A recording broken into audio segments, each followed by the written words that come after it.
Gravação iniciada. Ok. Agora, boa tarde, retorno na sessão. Estamos agora no item 185, relatoria do Dr. Walker, alegações não localizadas na tabela, mas é um embargo. O senhor está com a palavra, Dr. Walker. Muito obrigado. Mais R vezes B. Só um minuto, que eu estou abrindo aqui. Ok. Bom, trata-se de embargo de declaração oposto pelo contribuinte em face do acórdão 3302-007-912, que negou o provimento ao recurso voluntário nos termos da ementa abaixo. Segundo a embargante, a omissão contém a impossibilidade de compensação de ofício pela administração tributária de débitos tributários não constituídos, ou seja, necessitam a priori ser constituídos. Nos termos do despacho de folhas tais, os embargos foram admitidos parcialmente para sanar a omissão quanto à necessidade de lançamento para compensar saldos credores de um período com saldos devedores de outro. A questão é a seguinte, que a gente vai... Vamos direto ao ponto. A questão é a seguinte, eu julguei a ação com base naquele repetitivo que fala que não há necessidade de constituir débitos. Quando se trata da questão da inconstitucionalidade da 2445 com a 770, certo? O contribuinte sede de recurso, ele não alega especificamente que se tratam de períodos distintos. O que ele fala? Ele fala que ele fez compensação. E aí, pelo termo compensação, você presume-se que sejam de períodos distintos, né? E aí, eu julguei a ação com base no repetitivo. Eu peguei a decisão da DRJ, que aplicou o repetitivo, e julguei a ação com base no repetitivo, porque ele simplesmente copiou a manifestação de conformidade. E aí ele embargou, dizendo que o objeto da ação não era esse. Que o objeto da ação eram pedidos de compensação de períodos distintos, que haveria necessidade de constituir o crédito, um lançamento. Aí ele fala que não é aplicável essa decisão. Essa é a celeuma. Deu para entender mais ou menos ou não? Mais ou menos. Bom, eu vou ler então. Não precisa ler tudo não. Vai explicando aí que a gente vai entendendo. A discussão foi, ele falou que a ação judicial não tinha o teor do que você entendeu que tinha. É isso. Mas ele trouxe essa questão só em embargos. Só em embargos? Só nos embargos que ele falou que o objeto não era aquele. Entendi. Mas eu vou precisar ler, porque para vocês entenderem. Tá bom, então leia. Eu vou ler. Não, pode ler. Se você acha que vai ficar mais fácil para a gente poder entender e julgar, pode ler. Vamos lá. Conforme exposto, o vício admitido no despacho foi assim proferido. 2 pontos. A embargante sustenta que o acordo padece de omissão quanto à possibilidade de compensação de ofício pela administração tributária de débitos tributários não constituídos, ou seja, que necessitam a priori ser constituídos. A questão foi abordada no tópico do direito do recurso, sendo basicamente a alegação feita na peça recursal. Assim, a decisão apreciou a matéria nos seguintes termos. Aí a decisão do acórdão que aplicou o repetitivo. Eu vou dispensar a leitura, tá? Ok. Aí nós vamos lá para a parte negrito, que é a conclusão do despacho de admissibilidade. Com razão embargante, a decisão do STJ refere-se à desnecessidade de se constituir o crédito tributário pela LC 770, para fazer a comparação com o recolhido de acordo com a Decreto-Lei 2445 e 2449 de 88. Assim, basta calcular o valor recolhido em DARF e comparar com o devido de acordo com a LC, número 07 de 70, fazendo a eventual repetição do saldo credor. Contudo, a alegação da embargante é no sentido de que a Receita Federal, além de identificar saldos credores, efetuou a compensação desses saldos com saldos devedores de outros períodos, nos quais o valor recolhido foi inferior ao devido pela LC 770. Nessa situação, estaria caracterizada a compensação de ofício de saldos devedores não declarados. Observe-se que essa situação foi também verificada no despacho de diligência da DRJ. Bom, contudo, em que pese a decisão recorrida a merecer esclarecimentos, entendem existir a omissão admitida no despacho de admissibilidade. Se não, vejamos. Consta da decisão da DRJ os seguintes fundamentos para afastar o direito da embargagem.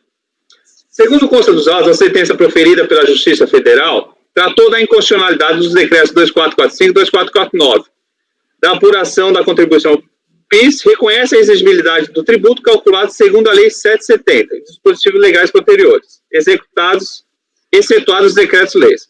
Não se encontra presente, portanto, a alegada restrição aos períodos de apuração em que o contribuinte teria recolhido o tributo em valor inferior ao devido, nos termos da decisão judicial.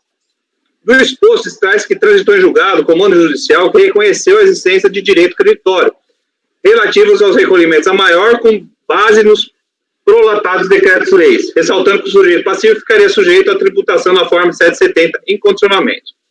No comando da sentença, portanto, não é possível extrair de plano elementos que respaldem a tese sustentada pelo contribuinte, de que o provimento judicial teria restringido o período de apuração, impedindo o cômputo na compensação dos períodos em que se verificasse saldo negativo pela insuficiência de recolhimento calculado nos moldes da LC 770. Disso decorre que, seja para fins de apuração do crédito a compensar, seja para fins de determinação de eventuais débitos em caso de recolhimento a menor, devem ser aplicados os critérios da LC 770. Assim, não se afigura legítima a pretensão de aplicação parcial da LC 770, apenas para fins de apurar o crédito da contribuinte, desconsiderando-se para fins de cobrança das diferenças nos períodos em que houve recolhimento a menor. Ressalta-se que a apuração do indébito de PIS em face da reconhecida inconstitucionalidade dos decretos 2445 e 2449 se encontra na hipótese prevista no artigo 144, não havendo necessidade de novo lançamento para o fim de se exigir o débito tributável nos moldes previstos na LC 770. O efeito, sendo a contribuição ao PIS tributo sujeito ao lançamento por homologação, e tendo havido a formalização do crédito mediante instrumento de confissão de dívida, é devida tão somente à revisão e adequação dos cálculos, já que é certa a ocorrência do fato gerador do tributo. Este entendimento encontra amparo em diversos acordos prolatados pelo TRF. Eu vou dispensar a leitura.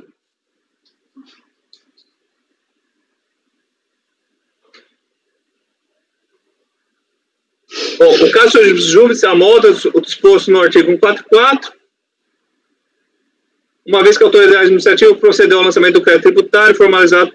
Tá. Consequentemente, tendo em vista a desnecessidade de revisão o lançamento, subsiste a constituição do crédito tributário que teve por base a legislação. Essa aqui é parte ainda do voto. Vou pular lá para o voto. Desculpa. Ok. Aí ele traz a decisão do RESP, que é do repetitivo, que fala que não precisa constituir, que é o RESP 1.115.501 de São Paulo. Aí eu vou no meu voto. Em resumo, traz que a decisão proferida pela DRJ afastou o direito recorrente por dois motivos. O trânsito julgado do comando judicial, que reconheceu a existência de direito creditório relativo aos recolhimentos a maior com base nos prolatados decretos-leis, não impediu o cômputo na compensação dos períodos em que se verificassem saldo negativo pela insuficiência de recolhimento calculados nos moldes da LC 770. Sendo assim, para fim de apuração do crédito a compensar, seja para fim de determinação de eventuais débitos em caso de recolhimento a maior. Devem ser aplicados os critérios da LC 770. E 2. Considerando a existência de restrição na ação judicial, não há necessidade de novo lançamento para fim de se exigir o débito tributário nos moldes previstos na LC 70, nos termos do que restou decidido no RESP 1.115.501. Em sede recursal, a embargante não atacou especificamente a decisão proferida pela DRJ, reproduzindo ipsiliteris suas alegações de defesa, ou seja, não trouxe seu recurso alegações quanto ao afastamento da restrição envolvendo a medida social, tampouco quanto ao fato da decisão do STJ se referir à desnecessidade de se constituir o crédito tributário pela LC 770, para se fazer a comparação com o recolhido de acordo com os decretos-leis 2445 e 2449, bastando para tanto calcular o valor recolhido em DARF e comparar com o devido de acordo com a LC 70, fazendo eventual repetição do saldo credor, ao passo que suas alegações de direito seriam no sentido de que a Receita Federal além de identificar os saldos credores, efetuou a compensação desses saldos com saldos devedores de outros períodos, nos quais o valor recolhido foi inferior ao devido da 770. Dado isso, a decisão embargada, que é a minha, seguindo o mesmo destino dado pela DRJ, aplicou o entendimento proferido no RESP, a teor da previsão contida no artigo 62, dentro dos limites do que havia sido julgado pelo órgão COR. Somente em série de embargos é que a embargante trouxe alegações de inaplicabilidade do entendimento sedimentado no RESP e de julgamento diverso do principal, considerando, para tanto, que a discussão do litígio envolve a compensação de créditos com saldo devedor de outros períodos, nos quais o valor recolhido foi inferior ao devido pela LC 770, ao passo que a decisão do STJ, utilizada tanto pela DRJ quanto pelo CARF, refere-se à necessidade de se constituir o crédito tributário pela LC 770, para se fazer a comparação com o recolhido de acordo com os decretos-leis 2445 e 2449, dentro do mesmo período de apuração. Veja, as decisões de primeiro e segundo grau aplicaram para a solução do litígio o entendimento proferido no RESP, sendo que o argumento de inaplicabilidade desse precedente, por ser diverso do objeto discutido aqui, veio somente em série de embargos de declaração. Nesse cenário, constata-se que a embargante não recorreu especificamente dos motivos determinantes que levaram a DRJ a julgar improcedente a manifestação de conformidade, inexistindo, ao meu ver, dialeticidade recursal, já que as razões invocadas no recurso são completamente dissociadas dos motivos determinantes utilizados pela decisão de primeiro grau. Assim, considerando que o recurso voluntário não atacou especificamente os motivos determinantes da decisão proferida pela DRJ, tampouco pleiteou eventual nulidade da decisão recorrida por falta de análise da discussão principal, entende existir a omissão alegada pelo embargante, posto que não há omissão daquilo que não foi alegado. Diante do disposto, voto por rejeitar os embargos de declaração. É o meu voto. Okay. Não é fácil. O senhor está rejeitando os embargos de declaração, é isso? Isso. Ok, passo a palavra ao nosso querido amigo, colega, doutor Vinícius. Professor doutor Vinícius. Como relator, presidente. Ok, doutor Jorge. Como relator. Doutor José Renato. Como relator, presidente. Vai cair um pé d'água aí, hein, Zé? Já tá, o trem já está complicado aqui já. Doutor Corinto. Oi, presidente. Doutor Rafael. Com relator, presidente. Doutora Denise. Com relator, presidente. Também com relator. Então, vamos... Por unanimidade de votos, cadê? Por unanimidade de votos,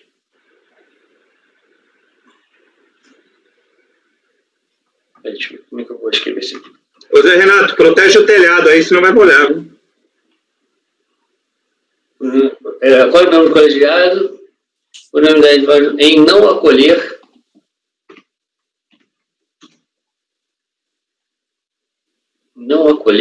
os embargos de declaração. Nos termos do voto do relator. Não é isso, doutor?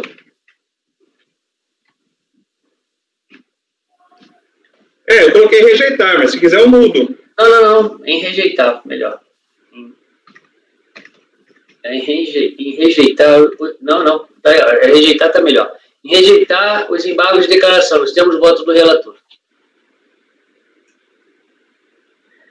Doutor Jorge, Jacuzzi, item 186 da pauta. Vamos lá, eu posso dar o voto? Pode. Embargo. Embargo? Não.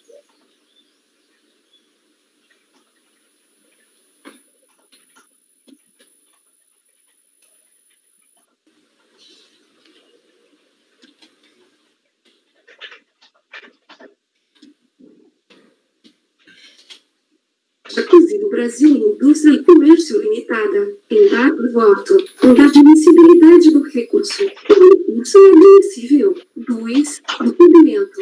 O recurso é tempestivo. 3. Da omissão. A embargante sustenta que houve um erro material no voto, que considerou que os fatos geradores são posteriores a 1996. Porém, os fatos geradores dos pagamentos indivíduos ocorreram em 1990. As compensações ocorreram em 1997 ou 1998.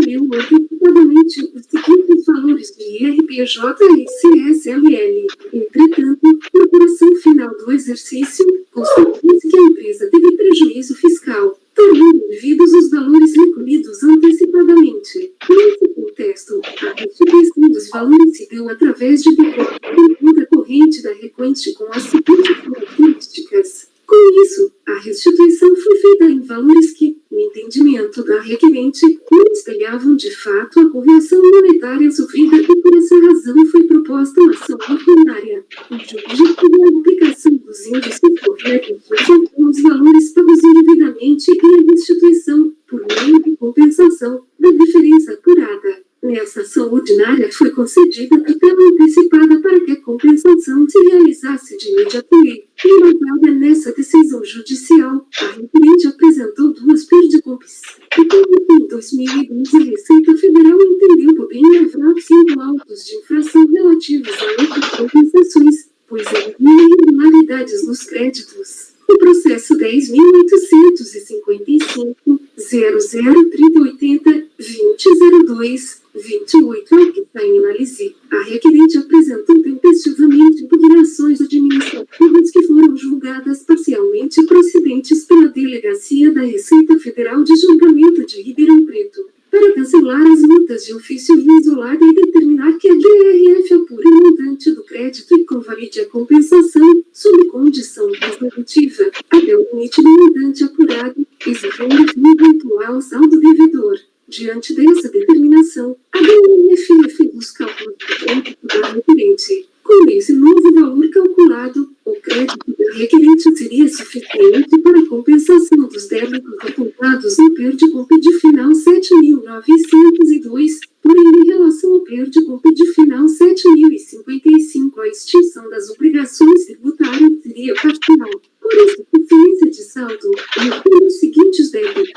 A redenção da requerente tem uma impugnação contra um recurso involuntário. Se calcando o fato de que o cálculo formalizado pela DRF está evidentemente equivocado ou não reflete os critérios de atualização monetária amplamente adotados pelo STJ, o acórdão de recurso voluntário decidido cujos geradores são posteriores a janeiro de 1996, aplica-se a taxa Selic. A embargante sustenta que houve um erro material no voto. Como relatado, foi proposta uma ação ordinária, cujo objetivo é a aplicação dos índices corretos de inflação aos valores pagos indevidamente e a restituição. Para tanto, foi prolatada a sentença com os seguintes dispositivos de folha 71. Esta sentença foi confirmada pelo Tribunal Regional Federal da Terceira Região, acórdão colocado em 11 de fevereiro de 2008. A leitura do voto prossegue no início das folhas 8. Chegou-se a interpor embargos que não foram aceitos. O processo teve baixa definitiva.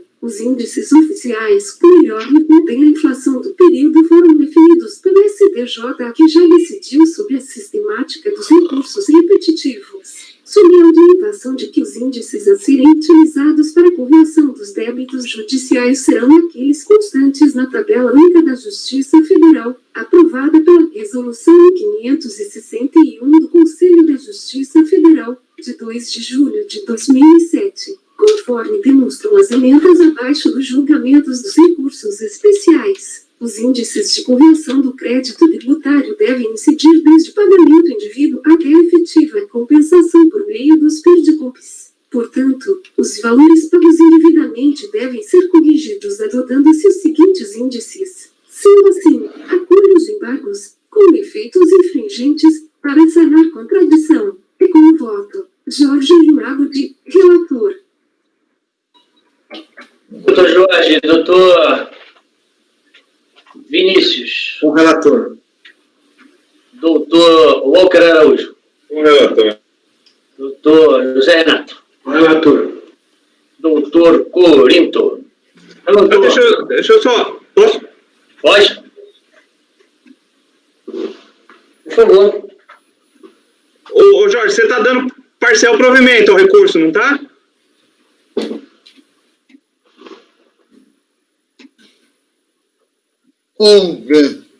Embargos. Não, mas você está dando efeitos infringentes para quê? Para aplicar a correção dos índices. Então você está dando um provimento parcial, pelo menos. Isso. Então tem que constar aqui o que você está dando. Porque no recurso voluntário eu vi pela taxa Selic. Mas você negou o provimento ao recurso. Isso. Então se você está dando alguma coisa aqui, você tem que dar parcial provimento ou provimento total. O que é? Parcial ou total? Eu vou dar parcial porque eu não sei se vai poder todo o crédito. E tem compensação?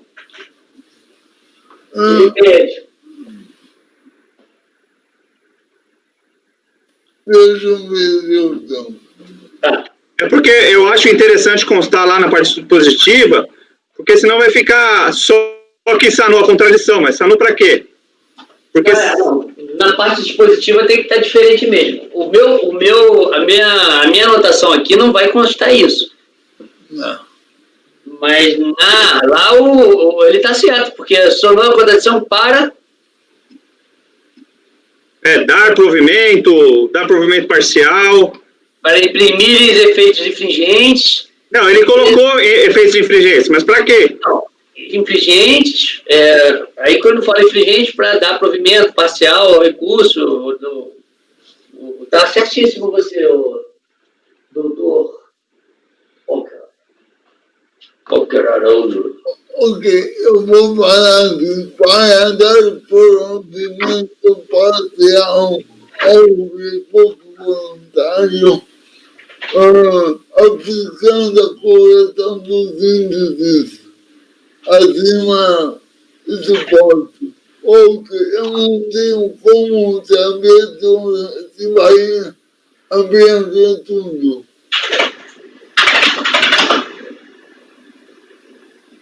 Tá, não, tudo bem. Mas isso já resolve. Não.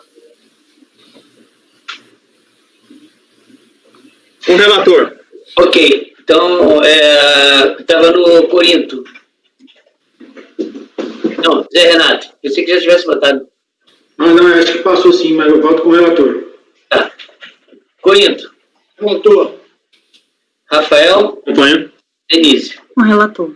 Também voto com o relator, então quase o mesmo do colegiado, na unidade de votos, em acolher parcialmente os embargos de declaração para sanar o erro material, não é isso? Porque houve um erro material, não é isso? Qual? Não é erro material? É erro material, presidente. Então não tem... Não é formal, é material.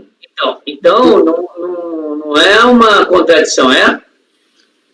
Ele usou os prazos, ele partiu da premissa de que o início da correção era numa data, quando na verdade é em outra. Não é. Não é isso, Jorge? Corretíssimo. Isso, você disse que falou só da Selic. Em verdade, eu achei que calculava a partir do pé de compra, não a partir do passo gerador. O erro foi esse, erro material. Exato. No despacho de admissibilidade constou de forma bem expressa que a correção deveria ser de 90 até o atual e não de 96 igual ao atual, como o Jorge tinha entendido inicialmente. Tanto é que o despacho de admissibilidade afasta a contradição, essas coisas, e fala que foi um erro material, não é isso? Ok. Não é isso que diz o despacho de admissibilidade? Eu vou abrir de novo aqui o despacho de admissibilidade. Eu tinha visto agora, mas já saí, mas eu olho de novo. Olha lá. Percebe-se que, na realidade, houve um erro material no voto. Que considerou que os fatos geradores são posteriores a 96, porém os fatos geradores dos pagamentos incorridos ocorreram em 1990, conforme tabela de folha tal. A compensação ocorreu em 1997 e 98, mas estas não são fatos geradores do pagamento indevido. Então, Não sei se eu posso chamar de erro material isso não, porque o erro material é outra coisa, mas... Posso sugerir? Põe para sanar o vício. Melhor. Boa. Para sanar o vício. Isso, para sanar o vício. Melhor. Porque não é erro material isso. Para sanar o vício apontado pela embargante. Pronto. Imprimindo-lhes efeitos infringentes nos termos do voto do relator. Ficou muito melhor. É porque, na verdade, isso aí seria o que a gente chamaria de erro evidente. Mas isso não tem na... Isso é doutrina e jurisprudência, não tem na lei exatamente. Gil, seria o tal do lapso manifesto? Não. Não, então tem que estudar nisso aí. Porque o lapso manifesto é você, por exemplo, falar... É quase um erro de escrita. Transcrição, alguma coisa assim. As pessoas usam o nome de uma maneira um pouco equivocada do lapso manifesto e tal. Mas um livro legal que fala sobre isso é do... vamos ver... Luiz Guilherme Aldar, embargos de declaração. Foi a tese, acho que foi a tese de mestrado dele. Acho que é uma coisa dessa aí. Ou até da pós, eu não tenho certeza se foi da pós ou do mestrado. Mas é um livro bastante interessante. Então, beleza. Foi o 86 votado. Vamos para o 187 agora. Me parece que é tranquilo esse, né, doutora Denise? Sim.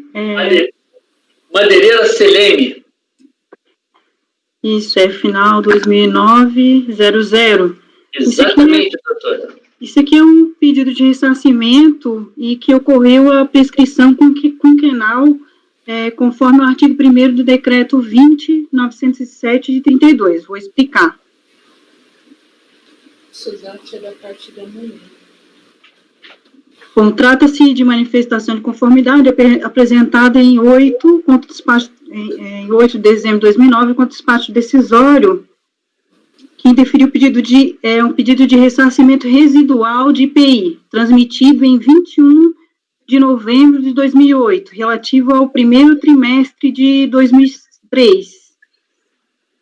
A interessada, ela diz que ela formalizou um pedido original no PER, transmitido através do PER final 2151, em 5/11/2003, e que a compensação informada na declaração de compensação remanesceu um saldo em favor do recorrente no valor de 260 mil. Dessa forma, ele entende que a formalização do pedido de ressarcimento se deu com a transmissão do PER 2151, que teve como objeto suspender o recurso do prazo, o curso do prazo prescricional entre 5/11/2003 e 21/12/2005, quando sobreveio a instrução normativa número 600, que estabeleceu nova regulamentação sobre a matéria. Isso é o que o contribuinte defende. Ele citou também um acordo do STJ, do 571/310, que não corre a prescrição quando pender sem resposta ao requerimento dirigido ao credor, tratando-se de direito em causa. E aí ele diz que ficou suspenso entre os 5/11/2003 e 28/12/2005. A DRJ julgou a manifestação de inconformidade improcedente. No recurso voluntário, ele reitera todas as alegações em sede de manifestação de inconformidade. E no voto, eu usei como razão de decidir a decisão proferida pela instância quo. Na decisão proferida, ele diz que a IN 460/2008, que utilizada pela defesa, ela criou apenas duas restrições, que é exatamente as duas inovações da IN 728/2008, com relação ao aproveitamento do crédito não escritural no valor remanescente do saldo dos credores ressarcíveis anteriores, que não foram objeto de pedido administrativo. a exigência do PER residual como condição para a compensação dos valores. Bom, enfim, no primeiro PER que ele diz que restou suspensa, não houve pedido de compensação. No caso, não há pedido pendente de decisão. Então, como, ao contrário que a dos recorrentes, a legislação traz um prazo para pleitear o ressarcimento de IPI, que sejam eles básicos ou incentivados, no artigo 1º do decreto 20.910, uma vez que o crédito se refere ao primeiro trimestre de 2003 e está prescrito o direito do creditório do sujeito passivo formalizado no PER 8448, que foi transmitido em 21/11/2008. Aqui eu trago jurisprudência nesse sentido, né? Diante do exposto, voto por negar provimento ao recurso voluntário. É como eu voto, senhor presidente. Desculpa. Ok, passo a palavra ao doutor Vinícius. Com a relatora, presidente. Doutor Jorge. Não, doutor Walker. Relator. Doutor Jorge. Com relator. José Renato. Relator. Doutor Corinto. Relatora, presidente. Doutor Rafael. Relatora. Eu também voto com o relator, então foi negado o provimento por unanimidade. 187. Zé Renato. 188. Final 2003-88. Ergomate. São vários processos. São iguais? Não, esse 88, esse vai dar discussão, é diferente dos outros. Proc Jude não comprova. Sério? Tá falando sério? É sério? Vamos ver. Esse, não, só esse. Esse 2003. Se a Proc Jude não comprova, então você está dando provimento ao recurso. Isso. E vai cancelar o auto de infração. Exatamente. Mas ele pede a nulidade. Pede. Ok. Por mais que ele tivesse que pedir o cancelamento, né, Vinícius? Como o senhor vota, doutor Vinícius? Com o relator. Doutor Walker. O relator. Doutor Jorge. Com o relator. Doutor Corinto. Acompanha. Doutor Rafael. Acompanha. Doutora Denise. Com o relator. Então, foi dado provimento por unanimidade. 189, doutor Zé Renato. Vamos lá. Do 189 ao 192, eles são todos iguais. Ok, então vamos lá. 189 a 192. 192 está faltando aqui ele aqui, mas eles são todos iguais aqui. Tá. Eu vou ler o 189, que é o final 37. Qual a palavra? 2009, 37. Tem dois iguais, né? Os dois são iguais? Tem 2 minutos no teu... Um deve ser o 26, peraí, eu fiz errado. Então, tem 2 minutos com o final 37 e 2 minutos com o final 51. O 51 foi aquele que nós votamos ontem. Esse 2009, 37 aqui, um deles é o final 26. Tá, vou abrir o primeiro para ver o que é. Pronto. Isso.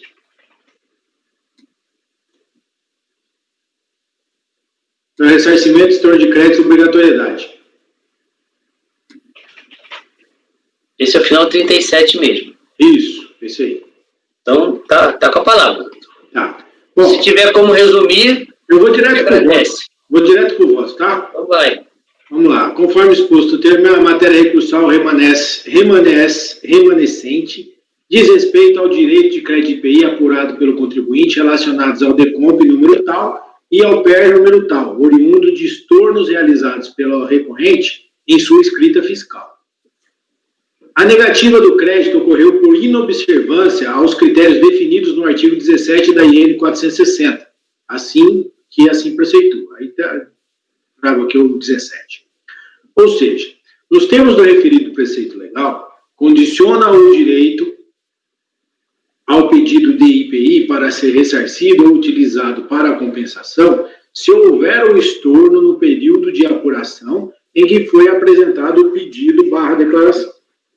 Consultando os documentos juntados em sede de defesa, constata-se que não houve o estorno do crédito de 243 mil, perseguido pela recorrente, inexistindo, assim, cumprimento aos requisitos previstos na IN 460. A própria recorrente, em sede recursal, deixa de acatar a decisão recorrida em relação à ausência de comprovação do efetivo estorno, preferindo trazer alegações voltadas à ilegalidade da IN 460, ser olvidando, por completo, que a IN é norma legal e deve ser observada tanto pela fiscalização quanto pelo contribuinte.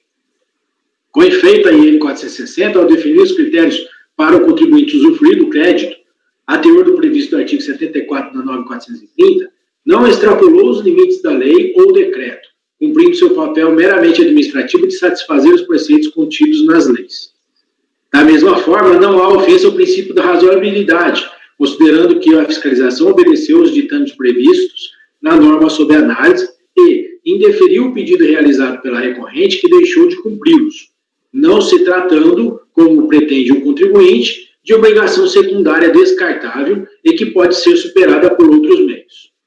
Também inexiste ofensa ao princípio da verdade material, considerando que os fatos e documentos apresentados nos autos demonstram o acerto do despacho decisório que indeferiu o pedido de ressarcimento da contribuinte, inexistência de dúvida ou qualquer outro tipo de prova capaz de alterar a realidade dos fatos. Nesse cenário, entendo correta a decisão de piso e adota suas razões como razões de decidir. Aí eu trago as razões aqui da DRJ, tá? Ela nega justamente por isso. No final, ela fala que isto porque, por exemplo, no entanto, os documentos apresentados com a manifestação de conformidade não são suficientes para comprovar o alegado. Isto porque o livro do IPI já foi analisado pelo FISC e nele verifica-se a ausência de estorno. Então, ela não fez o estorno efetivamente, tá? Então, diante do exposto, voto por negar o recurso voluntário. Provimento ao recurso voluntário é como voto, presidente. Ok, passo a palavra ao doutor Vinícius. Com o relator. Doutor Walker Araújo. Com o relator. Tá gastando no português, hein? Se ouvidando. Esse cara é... Porque eu sou um cara... merece todo o respeito tecnológico. Ele é um cara rico e culto, né, ó? Rico e culto. Corinto. Não, peraí, tem o Jorge antes. Cadê o Jorge? Sorry. Com relator. Corinto. Opa. Rafael. Está se exibindo para o sogro do filho, é com o relator. É verdade, se exibindo para o sogro do filho, é verdade. Denise. Com relator, presidente. Então, foi negado o provimento por unanimidade. Esse 189 eu posso copiar para o 190, 191 e 192. Exato. Ok. Então, vamos agora ao 193. Final 2015, 85. O 193, final 2011, 85. 2011, 85? É.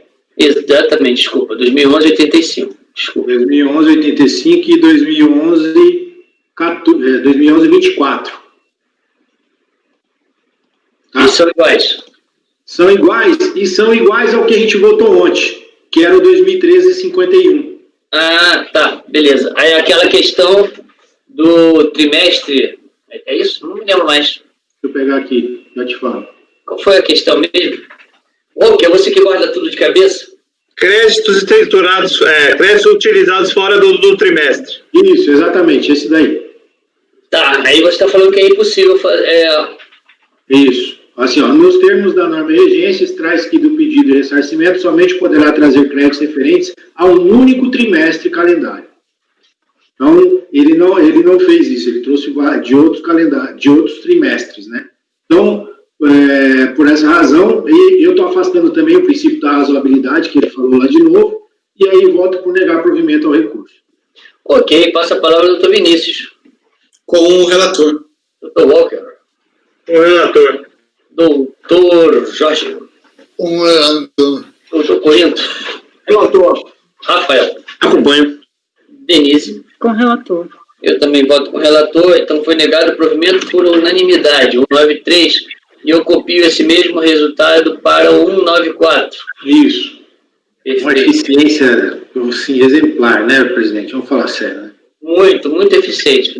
Você só não consegue bater a eficiência do Jorge.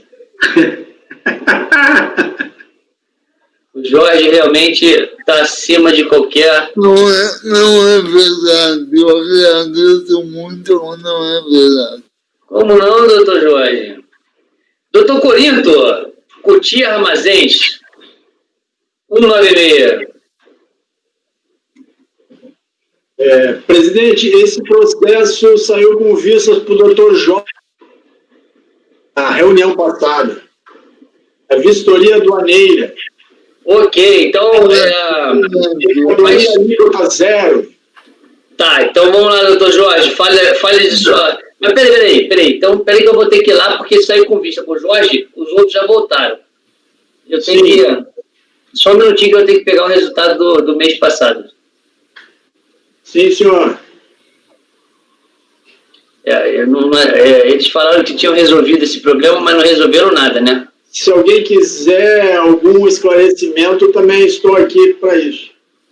Isso, se alguém quiser falar, pode. Alguém quer que ele faça algum tipo de... Eu afastei a preliminar de cerceamento do direito de defesa. Falta notável. E aí entrei no caso do enquadramento das mercadorias, porque estão cobrando PIS e COFINS importação, e a única defesa, a alegação é que isso se encaixa num ex 01 da TIP. E esse ex, no meu entender, se adequa à descrição das mercadorias. Tá. Perfeito. O Vinícius e o Walker, o colegiado afastou a preliminar, todo ele, e o Vinícius e o Walker votaram com o relator. E o nosso querido Jorge pediu vistas e vai se pronunciar agora. Obrigado, presidente. Se vocês entrarem na minha pasta, tem um arquivo, o nome é Vistas Cotia. Logo no começo tem um resuminho de tudo que eu vou falar, tá? Então, como o Corinto assinalou, é um ex. Só quero falar um pouquinho do ex para familiarizar os que não são da aduana. O ex, ele é concedido pela Camex, tá? E a empresa procura a Camex e pede um ex que é concedido nas estritas condições dado pela empresa, tá? A aduana, como é que ela encara o ex? Ela encara o ex como uma isenção. E aí entra naquela parte que o Wilson bate muito, que a aduana, por vezes, utiliza artifícios que nem sempre estão literais. Então, a aduana entende o ex como classificado ou tipificado no artigo 111 do CTN, que exige a interpretação literal. Tá? Aí vamos para a segunda parte. Você é o ex que está assinalado logo no começo, tá? Aliás, no quadrinho que eu coloquei, mercadoria importada, posição 4015, é critério vestuário de segurança e proteção, tá? E logo abaixo você tem a descrição feita na DI, folha 152. O exercício criador na paz que eu aprendi é o seguinte, lendo a descrição que está na DI, que está aí assinalada pelos senhores, luva de latex para procedimento. Eu consigo colocar isso no X? Eu entendo que não. A descrição não me possibilita adequar no X. O que o Corinto faz é uma interpretação que ele está dando. Ele está dizendo o seguinte, olha, eu não concebo luva cirúrgica, luva organizada sem ser para proteção. Eu entendo Corinto em até respeito à conclusão dele, mas não é a forma criadora, ou pelo menos nós lá em Santos utilizávamos. Independentemente da minha conclusão ou da conclusão do Corinto, o exercício a ser feito é o seguinte, pelo que ele está descrevendo na DI, eu consigo colocar no X? Eu entendo que não. Eu entendo que eu deveria classificar em outro lugar, por exemplo, no outros, que não é o X. Basicamente é isso, eu abro a diferença. Tá. Então você está falando o seguinte, o X pelo que o Corinto botou, é vestuário de segurança e proteção, mesmo com seus acessórios. Esse é o X do Corinto. Não. Esse é o X eu não entendi essa pergunta, mas esse é o X pleiteado pela empresa.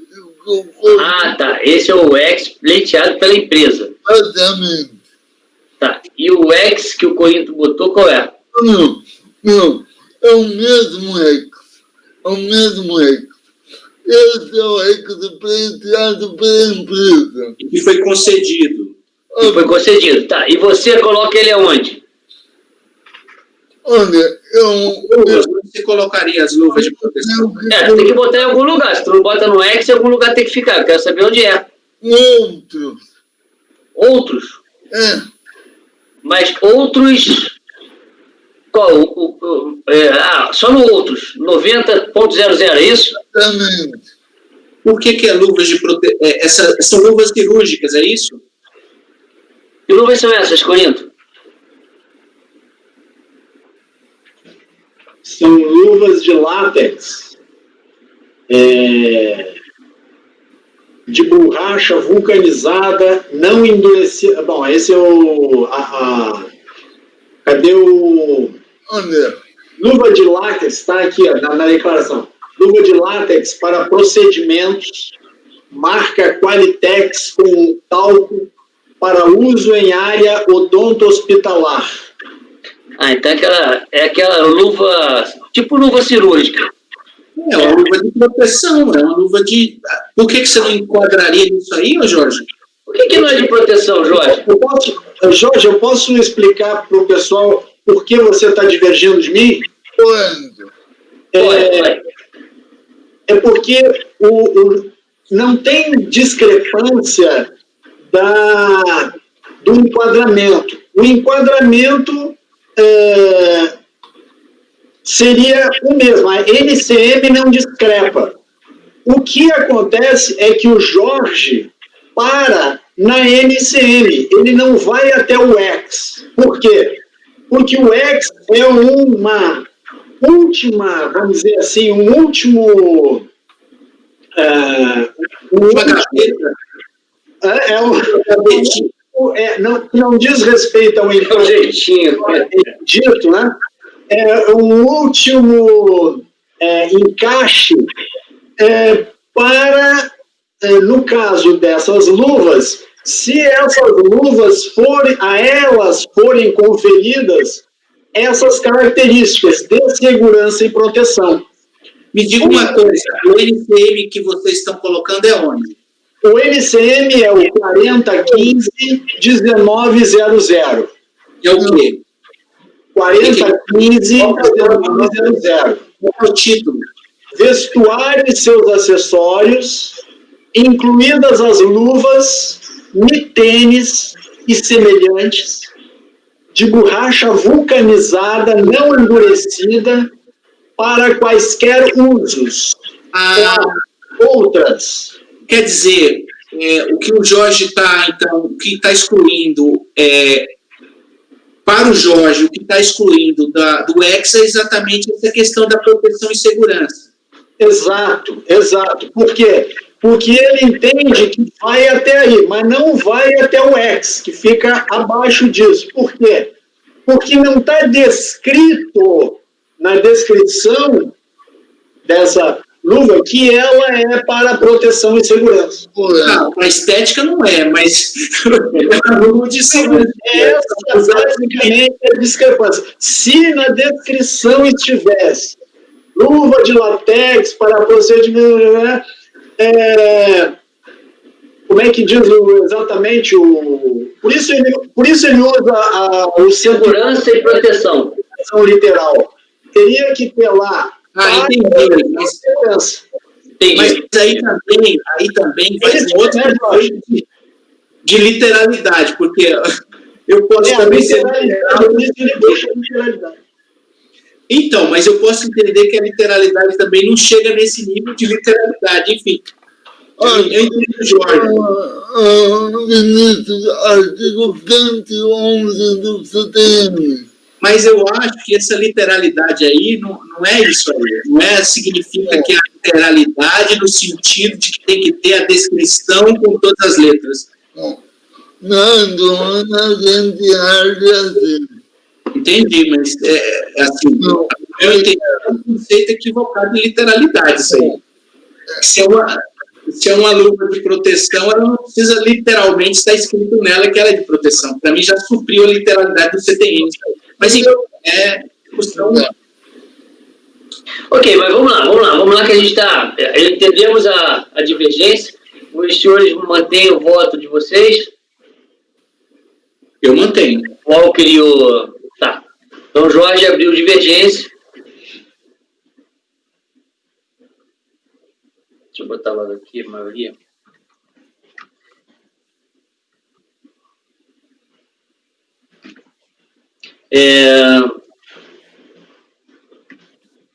Vamos lá. Doutor Zé. Só uma coisa, Corinta, esse ex, ele pediu para a Camex, não é isso? Sim. Não. Esse ex, ele informou quando fez... Sim, tem uma licença... Okay? Para ele usar o ex. Isso, para ele usar o ex. Ele pediu uma licença não automática. Ele pediu.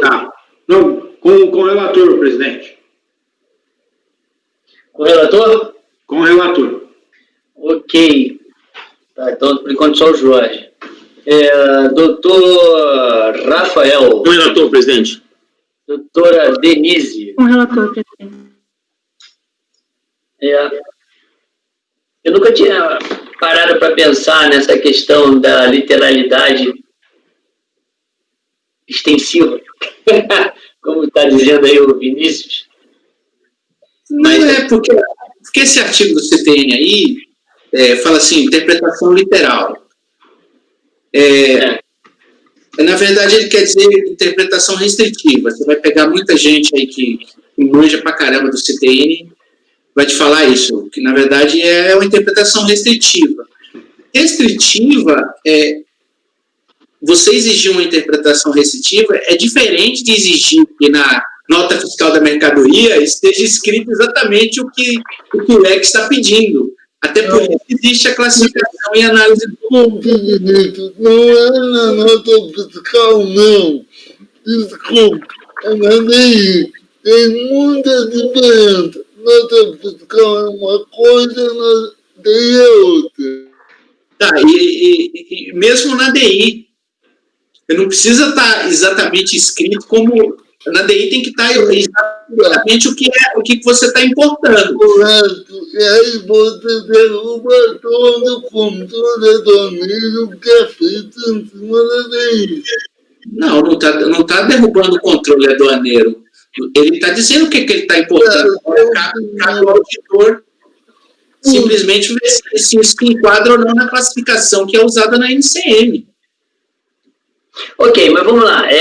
Eu vou votar com o relator também, até porque na descrição, mesmo não estava falando que é de proteção e de segurança, para mim está implícita a proteção e a segurança desses produtos, porque luva, esse tipo de luva, coisa odontológica, inclusive, diz para que serve. Exatamente, só tem essa serventia, não tem nenhuma outra. Hoje até hoje, com a questão da Covid, a gente pode falar que é de proteção também.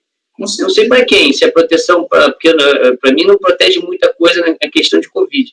Mas para fisiodontológicos não tenha dúvida, porque é o cara que não vai deixar o sangue do paciente vir para a mão dele, ou detritos da mão dele e ir para a boca do paciente. Isso aí, se isso não for proteção, o que seria proteção, na minha visão? Então, eu voto com o relator e acho que a gente está dando a interpretação também literal. Concordo, eu nunca trabalhei a aduana, mas se eu estivesse na ponta da aduana, eu pensaria dessa forma. Mas eu sei que quem foi doutrinado em aduana tem um pensamento um pouquinho diferente de quem foi doutrinado em tributos internos. Eu tenho essa consciência. Só que eu acho que a gente tem que chegar a um meio termo aí, porque senão vai ficar complicado. Bom, como não temos muito tempo para ficar divagando, vamos passar para o próximo item da pauta. Acordo dos membros do colegiado e rejeitar preliminar arguída no mérito, maioria de votos, e negar provimento ao recurso. Negar provimento, não, dar provimento, né? Dar provimento ao recurso. Dar provimento ao recurso, desculpa. Dar provimento ao recurso, nos termos do voto do relator, vencido do Jorge, que negava o provimento. Próximo item da pauta é meu. Tá, então peraí, deixa eu só anotar o que já foi. Todos esses já foram. Cotia foi. Tá, agora Suíça, que não são absolutamente todas iguais, mas são alguns são. Vamos lá.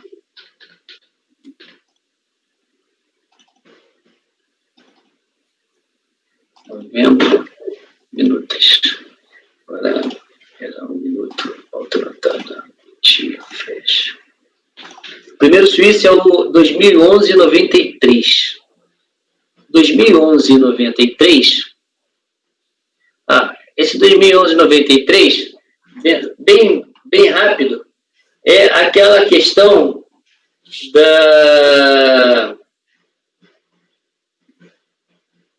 retroatividade benigna, da questão da denúncia espontânea, do prazo. A multa de 5 mil? Oi? A multa dos 5 mil reais? Peraí, eu não sei qual, não me lembro qual é o valor da multa, mas peraí. É a multa de 5 mil, que é a multa... aquela por Informação? Informação extemporânea. Que eu, até, se eu não me engano, eu uso o voto... Eu gosto... Esse aqui até eu não usei, mas eu gosto de usar o voto do Vinícius sobre esse caso. Aí, aqui, então, eu tô afastando a preliminar, porque eles sempre falam que eles não são responsáveis, né? Uhum. Então, ele alega a ilegitimidade e mais a questão da multa, a retroatividade, aquela coisa toda, a aplicação da súmula. Swiss Air, essa empresa Chique pra caramba.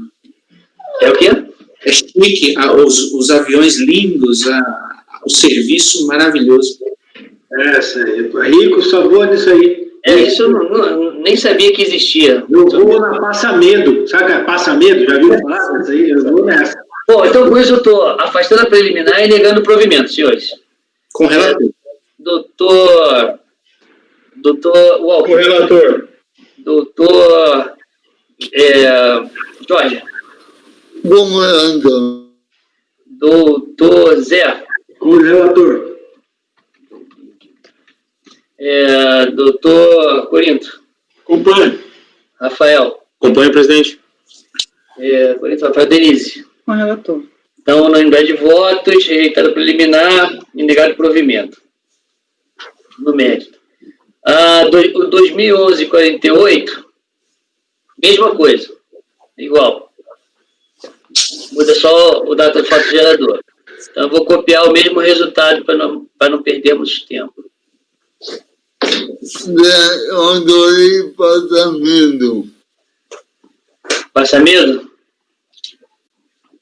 Agora, o 2009-52, responsabilidade por avarias. Bom, aqui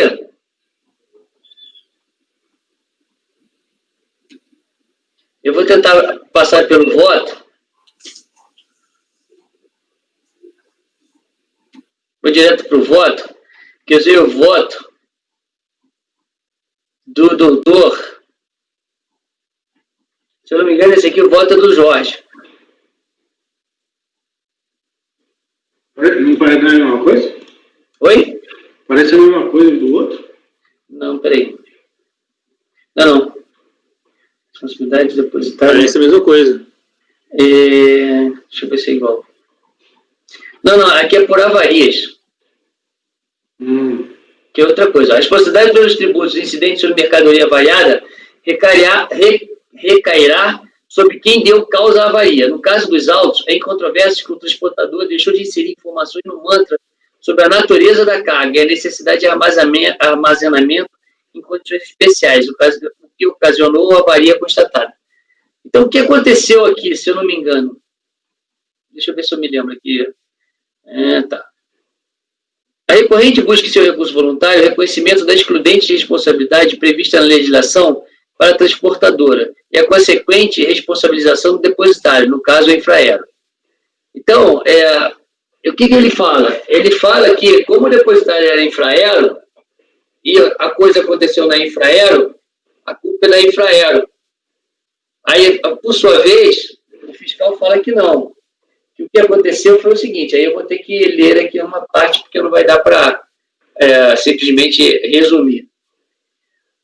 Bom, a Instrução Normativa 102, que disciplina os procedimentos de controle aduaneiro e de cargas do trânsito pelo território, prevê no seu artigo 1º que esse controle será processado através do sistema MANTRA.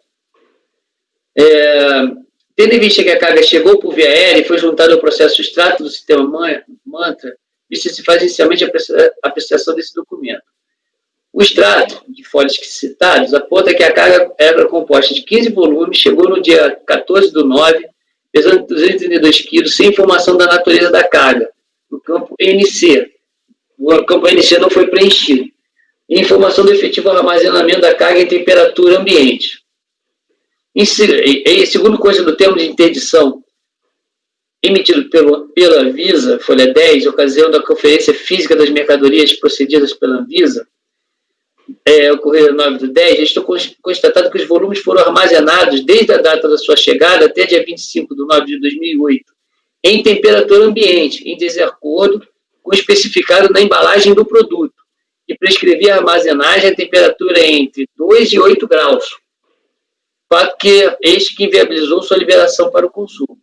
Conforme consignado no termo de vistoria, o depositário apresentou como excludente de sua responsabilidade o extrato do MANTRA, em que se verifica que o transportador não informou no sistema a natureza perecível do volume, nos termos do artigo 4º da IN 102/94.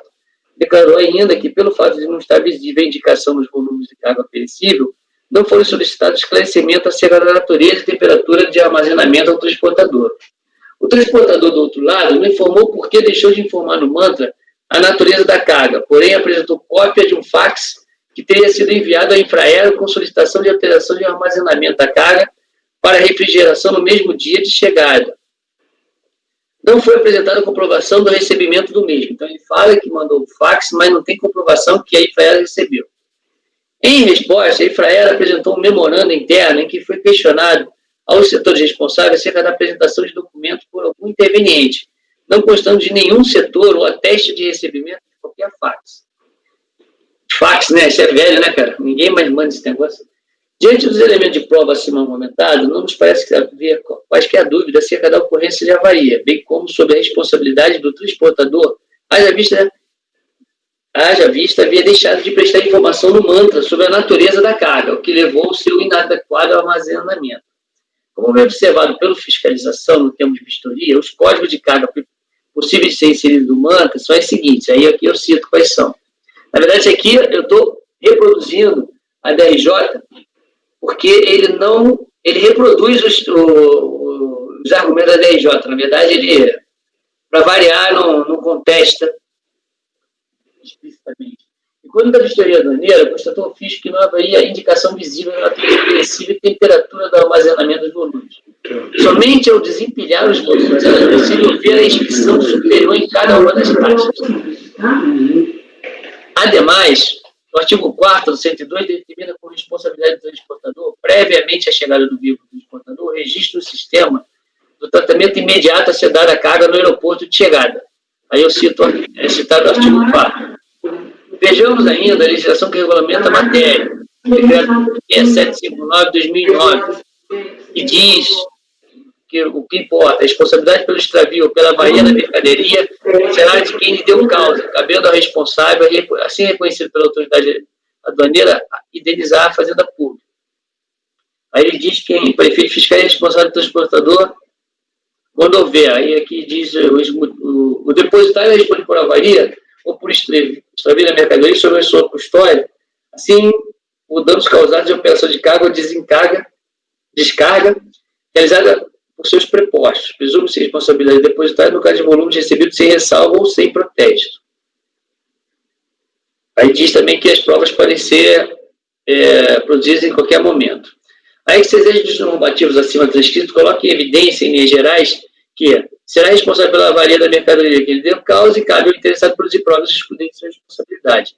No caso dos autos, é incontroverso que o transportador deixou de inserir informações no mantra sobre a natureza da carga, o que ocasionou seu inadequado armazenamento, por consequência, avaria. Bom, doutores, eu poderia continuar a ler o voto, mas a grande discussão que se vai ter aqui é o seguinte: se por ele não ter avisado, uma vez não avisado o transportador no sistema mantra, que é o sistema indicado para isso, que aquela carga deveria estar numa refrigeração, na verdade, num ambiente controlado entre 2 e 8 graus, parece que é essa a temperatura que eu citei lá em cima, e por causa disso, ele não colocou entre 2 e 8 graus, e aí na hora que foi fazer a fiscalização, a Anvisa viu que não foi armazenada adequadamente, se perdeu a mercadoria. Aí a pergunta é, de quem é a responsabilidade por essa avaria? Eu entendo que a responsabilidade é do transportador que não mencionou, não preencheu os campos corretos, que inclusive nos campos corretos, lá em cima diz qual é o tipo, lá na folha 4, tem no termo de vistoria os códigos da carga para ser inserido no mantra. Então ele deveria ter colocado o PEB, o tal do PEB aqui, que é exatamente armazenamento em cama frigorífica de 2 a 8 graus. E não foi colocado. Então, com isso, eu estou negando o provimento e mantendo a decisão da DRJ, falando que a responsabilidade foi do transportador. É basicamente isso, senão eu vou ficar lendo tudo aquilo que vai estar só falando sobre exatamente isso. Passo a palavra ao doutor Vinícius. Com o relator. Doutor Walker Araújo. Com o relator. Doutor Jorge. Como relator. É teu esse voto, não é, Jorge? Não. Não é dele, não? Então tem outro que eu usei o voto dele. Doutor Zé Renato. Como relator. Doutor Corinto. Acompanho. Doutor Rafael. Relator. Doutora Denise. O relator. Então foi negado o provimento por unanimidade o item 200. Item 201 é o 2007-21. 2007-21, deixa eu ver o que é. Responsabilidade por avaria, deixa eu ver se é.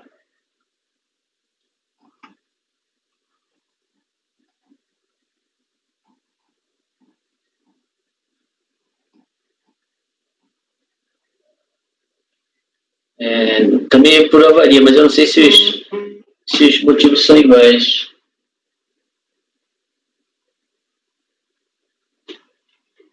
Deixa eu ver se os motivos são iguais. Deixa eu ver aqui.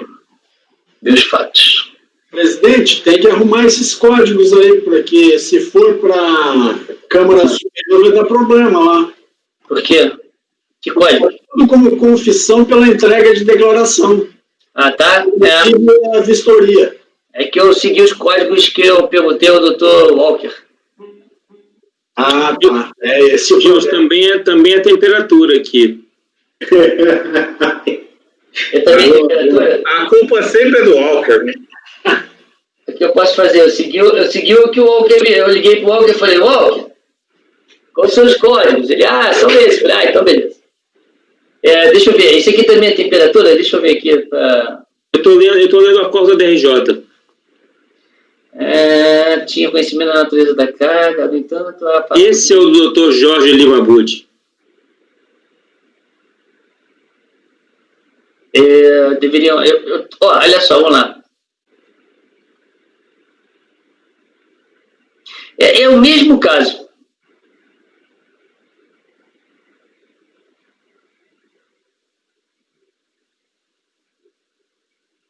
É o mesmo caso do outro. Só são outros volumes. E outra de temperatura. Aí, aqui na página, os fatos aqui, página 7. O caso assinalado indica que a empresa suíça, hora atuada, não disponibilizou informação correta no mantra, que apenas 2 dos 13 volumes deveriam ser armazenados a 20 graus. Ao não adotar esse cuidado, induziu um erro ao armazenamento inadequado de 9 volumes, intercegado até o dia 3, a temperatura de 20 graus. E ele teria que estar numa temperatura abaixo, provavelmente é aquela mesma temperatura de 2 a 8, aqui eu não estou sabendo qual é. O mesmo caso, presidente, 2 a 8. Então é isso. Então eu estou negando também provimento ao recurso. Realmente o código está errado aqui, o Corinto. Esse negócio de copiar o Walker, eu me ferrei nessa. Não dá certo. Não dá certo. Doutor Vinícius. Com relator. Doutor Walker. Com relator. Doutor Jorge.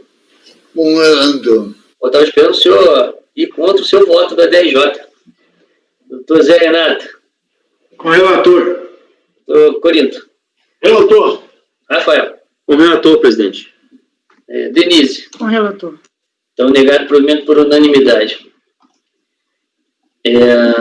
O próximo é o 2011-51. Aqui já é diferente.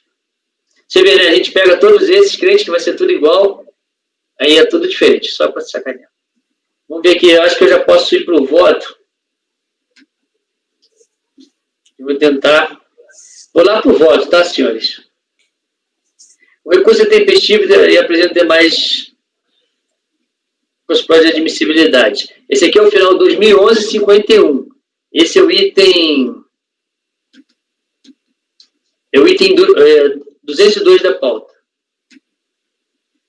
O recurso voluntário é composto pelos seguintes capítulos recursais. Na ocorrência da hipótese de incidência das supostas obrigações, a interpretação equivocada do artigo 67, parágrafo 1º da Lei 10.833. Analisando as razões recursais postas, mais uma vez, eles não se deram o trabalho de fazer o recurso, copiaram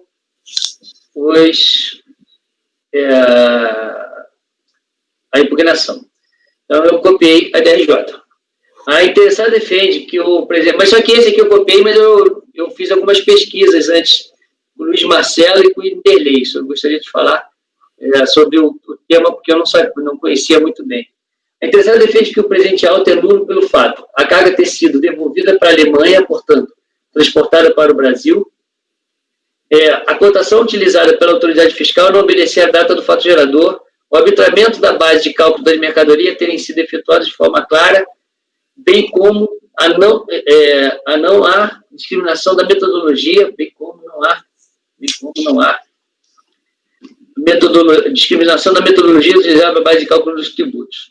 Aí aqui, na verdade, é usada só o artigo 59 para falar que ou você infringe algum daqueles artigos ou não tem nada de nulidade. Já no mérito, segundo a fiscalização, no voo da companhia aérea suíça, constava seu manifesto um volume com peso de 42 quilos, consignado a MV Edgel. Como é que fala esse negócio aí? Essa empresa, constante no AWB 724, em que o depositário infraero armazenou 0 volume. A companhia aérea intimada a apresentar a mercadoria alegou que não havia recebido a carga. No entanto, manifestou a sua existência, conforme extrato do manta.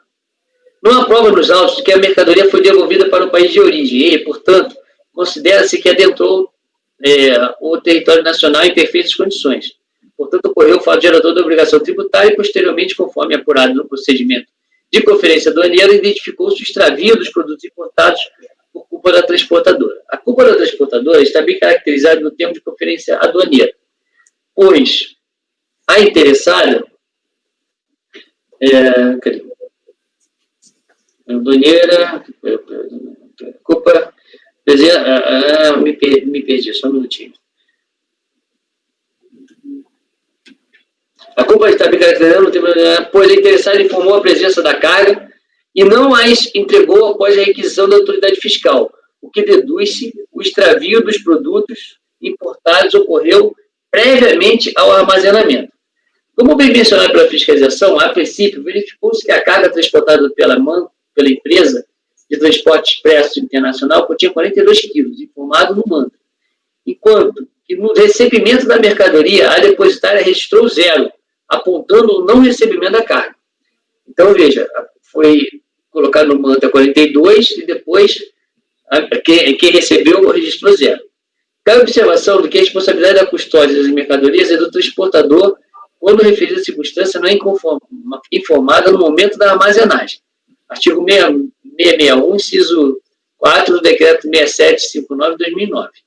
A presente situação subsume-se ao dispositivo legal citado, pois houve informação da carga de 42 quilos, sendo que na ocasião da conferência aduaneira confirmou-se a divergência para menos de peso ou volume em relação ao declarado no manifesto, no conhecimento de carga ou no documento equivalente. Portanto, a diferença de peso, ora constatada, aliada ao fato da divergência estar registrada no sistema manta, são elementos suficientes para a caracterização de que as mercadorias sumiram antes do armazenamento.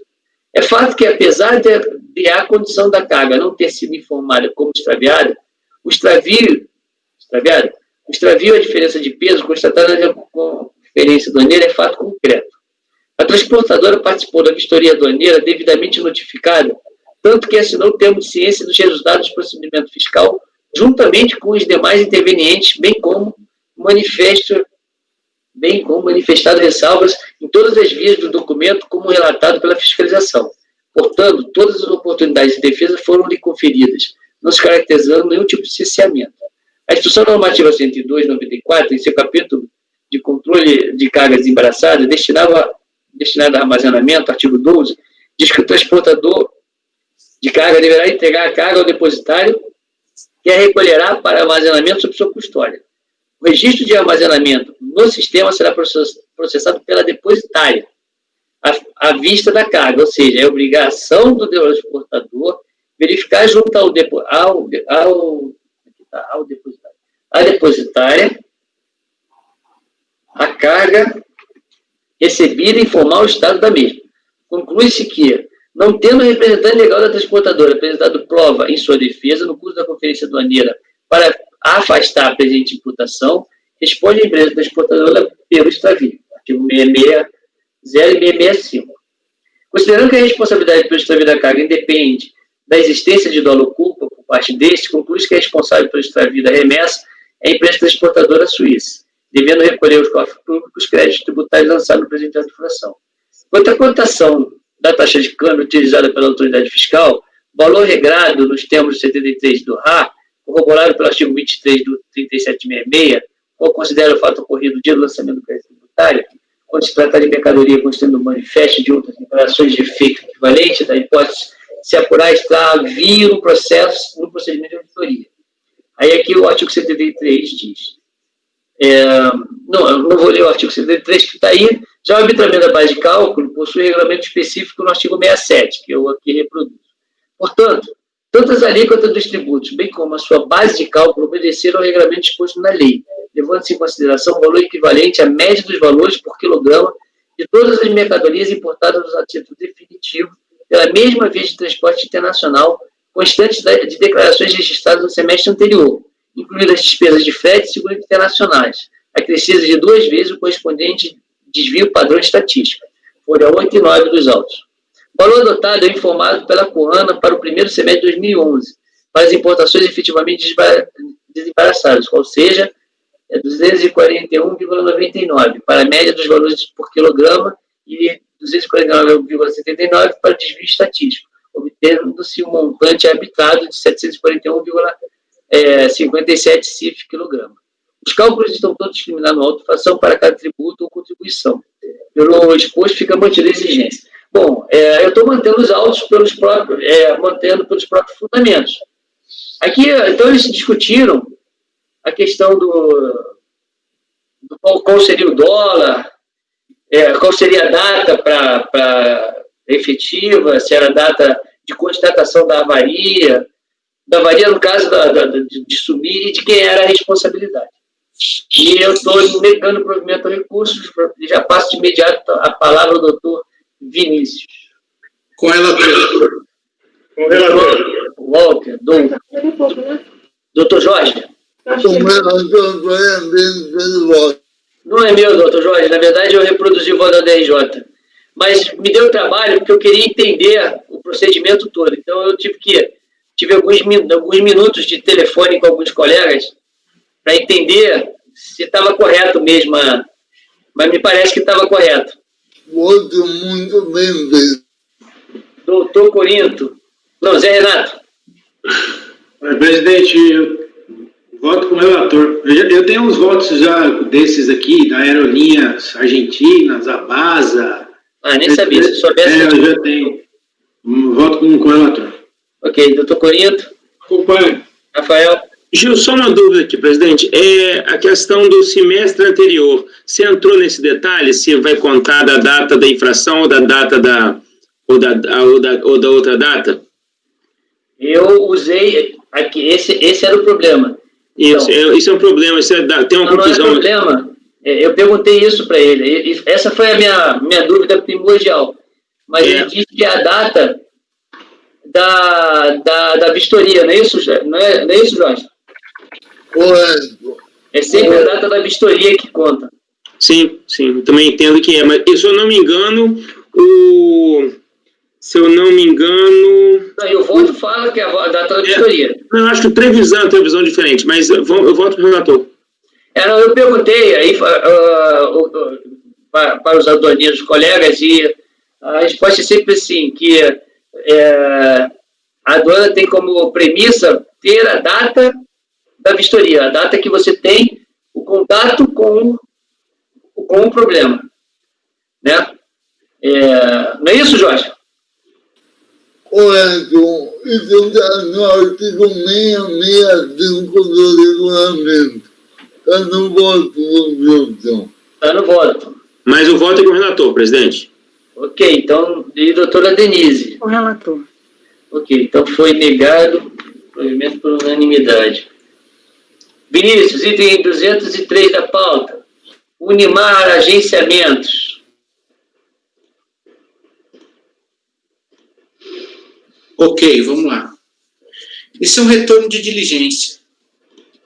Retorno de diligência. Esse processo, a gente julgou vários desse tipo, e esse processo foi um daqueles que não tinha... o manifesto estava ilegível. Aí a gente baixou a diligência para que a fiscalização juntasse os documentos, informar quando ocorreram as atracações das diferentes escalas e quando se deram as vinculações dos manifestos às escalas, incluindo as informações originais e retificadores, se fosse o caso, né? Esclarecendo as razões do bloqueio que resultou na autuação, objeto do presente processo, confrontar na diligência os argumentos trazidos no recurso voluntário e analisar se o fato que ensejou a autuação refere-se à retificação ou alteração de informação anteriormente prestada, apresentar relatório, comparecer e tal. O que acontece? Teve a diligência, a recorrente se pronunciou também em face da diligência, ela alega na diligência, quanto à diligência, nessa manifestação ela traz um argumento adicional na preliminar, que eu vou, daqui a pouco, vou abordar. A preliminar eu abordo tudo aquilo que a gente está acostumado, né? Porque isso está no recurso. E no mérito, ela diz que houve, na verdade, retificação ou alteração contrariando o resultado da diligência. Ela tá contestando o resultado da diligência e a diligência traz as conclusões que eu também vou abordar daqui a pouquinho. Então, na preliminar, ela tinha alegado legitimidade passiva, isso a gente afasta, a agência marítima tem legitimidade nesse caso aí, a gente já conhece essa jurisprudência, todo o normativo que envolve isso aí, então eu afasto o argumento de legitimidade passiva. Segundo a preliminar, que foi trazida na manifestação aos resultados da diligência, a seguinte, a segunda preliminar, que o auto de infração é nulo porque deveria ter trazido o manifesto já no primeiro momento. Então, essa diligência para suprir o documento mostra exatamente que a autuação seria nula. Aí o que eu falo? Que não é nula porque não... Deixa eu resumir aqui. No caso, a informação trazida pela fiscalização, consistente especialmente dos extratos dos manifestos e escalas, representa conteúdo de conhecimento do sujeito passivo e também do fisco. As datas de atracação, de inclusão de manifestos, de vinculação a escalas, etc., são dados de domínio do sujeito passivo fornecidos por ele, que são de seu conhecimento, razão pela qual não há que se falar em cessamento de defesa por eventual ausência de dados que possa ser suprida por diligência. Com efeito, com a diligência, os dados conhecidos da fiscalização do próprio contribuinte tornaram-se conhecidos, puderam se tornar conhecidos deste colegiado. Lembrando que o manifesto originalmente acostado aos autos mostrava-se ilegível. Olha demais que, desde a origem da autuação, o sujeito passivo poderia ter suscitado suposta falta de provas da autuação, mas não pela qual se mostra também preclusa a alegação tardia de nulidade. Por fim, entendo que não há que se cogitar em nulidade do auto de infração número 1, quando o ato preenche minimamente os requisitos legais, apresentando clara, ainda que sucinta fundamentação, quando existe qualquer indício de violação das determinações do artigo 57 do decreto 7235, quando no curso contencioso há plena condições de exercício do contraditório e quando o sujeito passivo ataca diretamente os fundamentos da autuação, tanto em sede de impugnação quanto em de recurso voluntário. Então, isso aí são as preliminares. Posso passar para o mérito? Pode sim, doutor, por favor. No mérito, toda aquela questão, o que ele alegava? Ocorrência de denúncia espontânea, primeiro, revogação dos dispositivos tidos como violados pela lei 1463, ausência de tipicidade da conduta, inexistência de previsão legal, ocorrência de denúncia espontânea, inexistência de embaraço à fiscalização, necessidade de relevação da multa e violação aos princípios da razoabilidade e proporcionalidade. Quanto aos pontos controvertidos, apesar da substancial argumentação tecida no recurso voluntário, entendo que devem ser afastadas de plano as alegações atinentes ausência de tipicidade, previsão legal da sanção aplicada, ocorrência de denúncia espontânea, inexistência de embaraço, necessidade de relevação da multa, violação à razoabilidade e proporcionalidade. Explico. Tocante à ausência de tipicidade e previsão legal, isso está tudo... É aquele voto que a gente conhece. A gente votou vários da Unimar. Votou várias vezes. Inclusive da Unimar, né? Então, assim, esse a gente baixou exatamente porque não tinha informação do manifesto. Denúncia espontânea a gente afasta pela súmula 126. Que mais? Inexistência e embaraço também não é irrelevante, porque no caso aqui a gente...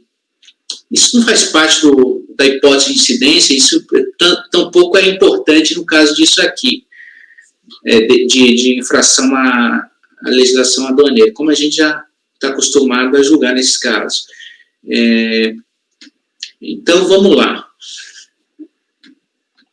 A multa está prevista em lei, então não há essa possibilidade de aferição de prejuízo, embaraço à fiscalização, ou mesmo de dolo ou má-fé por parte do agente. Relevação da penalidade, isso aqui também não seria matéria da nossa competência, ainda que fosse possível, aqui não seria da nossa competência, tem um rito próprio, como a gente já tem se pronunciado várias vezes sobre matérias desse tipo. Com relação à alegação de proporcionalidade e razoabilidade, também tem previsão legal a multa, então entrar nessa discussão de princípios até seria uma afronta à súmula CARF número 2. Por fim, no que tange ao argumento de revogação dos dispositivos tidos como violados pela IN 1473, entendo que não assiste razão a recorrente. Explico. O artigo 45 da IN se que foi revogado, da IN 800, 2007, ele exatamente contempla que casos de retificação e de alteração de informação, que não é o caso aqui, porque aí eu passo já lá para a página 11, para o resultado da diligência. Na manifestação da delegacia de origem, o que acontece?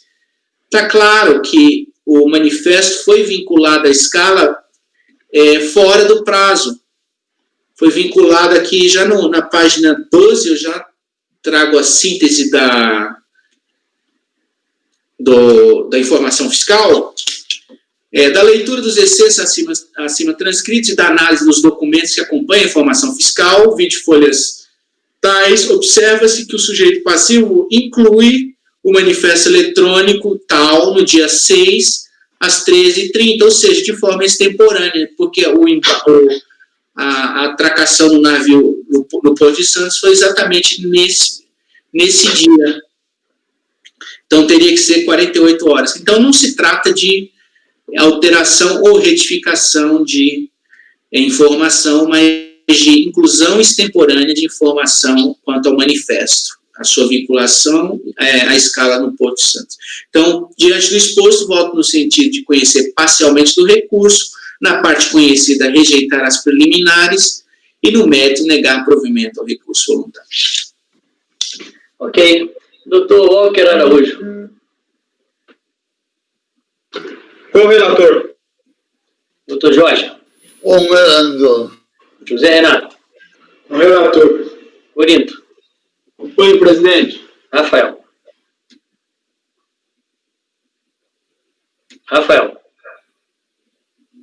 Então, aqui, com o relator, presidente. Estava verificando aqui o... Doutora Denise. Com o relator, presidente. Ok.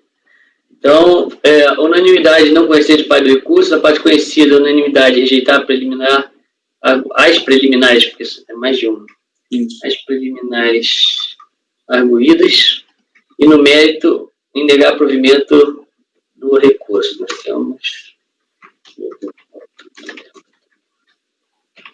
Ok. Aí com isso a gente termina a pauta de hoje. Agora vamos ver o que a gente consegue recuperar dos outros dias. Espera aí, que horas são? 17h06. Ia ter que liberar a Fabiana. Isso. Alô, Fabiana? Oi, presidente. Pode encerrar a gravação, por favor? Ok, vou encerrar a gravação e você começa uma nova, ok? Ok. Desculpa, eu tinha esquecido da senhora.